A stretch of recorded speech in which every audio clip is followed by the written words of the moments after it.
When you were a kid, did you ever say to your mom or dad, "I'm bored," only to have them say back to you, "Good, you should be bored sometimes"?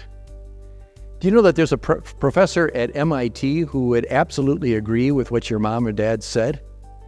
This professor is studying human behavior as it is affected by technology, and has come up with the conclusion that for all of its good, technology is doing some terrible damage also to people.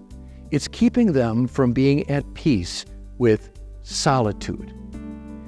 In fact, what she has found is that as she watches people at grocery stores, hundreds of them, she finds that as soon as a person has just a second or two of quiet to themselves, they immediately are pulling out their cell phone and looking up information.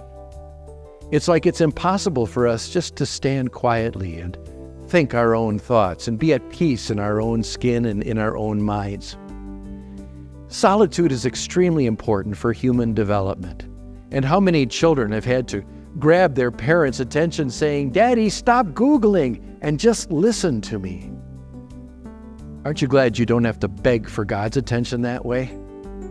I love the words of the psalmist in Psalm 34 when he says, "The eye of the Lord is on the righteous, and his ears are attentive to their prayers." You don't have to beg for God's attention. You already have his attention because of Jesus Christ, who also has your attention.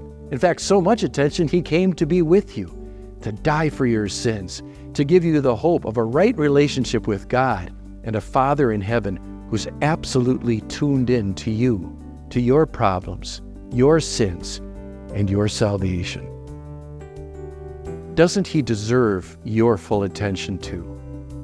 Maybe it's time to turn down some of the noise and static that the rest of the world gives us on our cellular devices and replace it with a quiet reading of his word, quiet meditation of his grace, a time of quietness and prayers, knowing that he hears you. Friends, as you give him that attention in your life, he will bless you richly. Blessed is the one who gives God his attention in his word. You can be assured that he absolutely will be listening.